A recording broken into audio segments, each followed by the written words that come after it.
Ginuho yung building.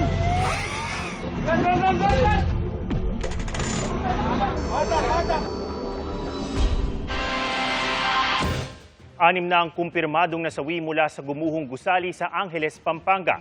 At ang pinakahuling na-recover na bangkay, tatay ng isa pang namatay sa trahedya. Nakatutok si Oscar Oida. Tukoy na ang pagkakakilanlan ng dalawang pinakahuling bangkay na na-recover sa gumuhong gusali dito sa Barangay Balibago, Angeles, Pampanga. Napag-alamang mag-ama pala ang dalawa at parehong nagtatrabaho sa gumuhong gusali bilang construction worker. Ang ama na si Roberto Sabile, 51 years old, ay na-recover pasado alas 12 ng hating gabi sa ilalim ng makapal at mabigat na tipak ng simento at iba pang debris. Habang ang anak naman niyang si Christian ay yung na-recover kahapon ng umaga.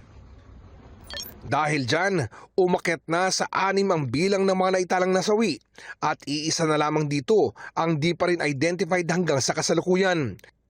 Nagpapatuloy naman ang pag-aasikaso sa mga naiwan ng mga nasawi. First, sa mga namatayan po, of course, no, yung lahat ng mga pwedeng ibigay na tulong, provide po natin yung burial, no, psychosocial support, yung mga kung ano pong mga lahat ng pangangailangan. Sa buong maghapon, tuloy rin ang paghahanap sa 14 pang pinaniniwalaang naipit sa guho.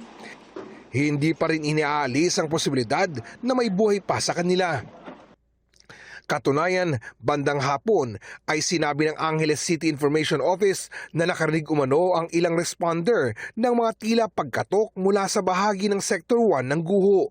Agad naman nagpadala ng K9 unit mula sa PCG at nakumpirma ang pagkakaroon ng presensya sa ilalim ng mga debris. Sinubukan itong kumpirmahin sa pamamagitan ng life detector unit at rescue radar equipment. Mag-aalas 3 ng hapon, na-detect ang 4 na entity sa ilalim ng guho kung kaya't mas pinaigting pa ang paghahanap sa kanila. Pero paliwanag ng otoridad, maging buhay na hayop tulad ng daga ay maaring ma-detect ng mga gamit. Una naman ang sinabi ni Angeles City Mayor John Lazatin sa mga miyembro ng media na nakikipag-ugnayan na sa kanila ang may-ari ng gumuhong gusali.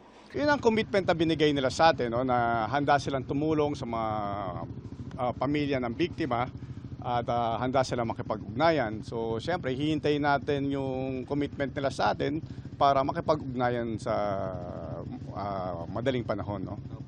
Pagtitiyak pa ni Mayor, gagawin daw nila ang lahat para mabigyan ng katarungan ang mga nasawi sa insidente.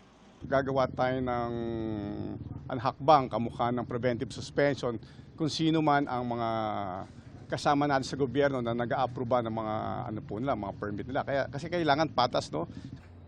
Samantala, dumadaing naman na ang mga residente sa tabi ng gumuhong gusali.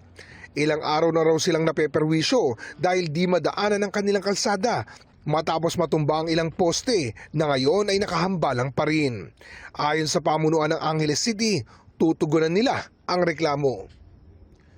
Oscar Oida, Nakatutok, 24 Oras.